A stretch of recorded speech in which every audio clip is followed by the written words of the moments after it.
Palace maids were pouring holy water over the queen's head like crazy, because after the king died, every queen had to shave her head and be sent to a temple to become a nun. But halfway through, Manu stood up. She realized she couldn't just let people push her around like that and end up as a useless widow. The only way to fight back against this fate was to take the throne and become the queen of this country. Manu quickly redid her makeup, put on the most regal outfit she had, picked up the little prince, not even 5 years old, and walked toward the highest throne of Jhansi. From that moment, the first and only queen of Jhansi was born. But the British couldn't stand a woman on the throne. That very night, they gathered tens of thousands of troops and stormed the palace. The army commander held the old treaty signed with the royal family and demanded that Manu leave the country immediately, and she couldn't take any jewelry or wealth with her. The commander thought this would make Manu surrender, but he seriously underestimated this woman.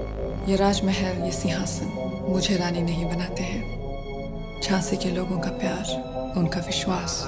Then Manu picked up the little prince and walked out of the palace with her head held high. Everywhere she passed, loyal subjects cleared the sharp stones off the road for her. When the townspeople heard the news, they lit torches on their own and filled the streets to light the way for the queen. Even the children were shouting from the hearth, "Make way for the queen." Just like Manu said, what made her queen wasn't the cold throne, but the people's true love and respect. Soon, militias loyal to Manu stormed the palace and fought the British troops occupying it, bringing Manu back in triumph. But the first thing Manu did after returning to the palace was stop the militias from slaughtering the families of the British soldiers, because she didn't want her people to be chained forever by hatred. Unfortunately, the British didn't see it that way. They weren't willing to give up Jhansi's resources, so they sent envoys back to the palace to try to force the queen out again with another unfair treaty. The queen looked at the smug envoy and gave him a scornful smile. This time she wasn't going to give in. She was going to drive the British out with war. Soon both sides gathered huge armies ready to fight outside Jhansi's city gates.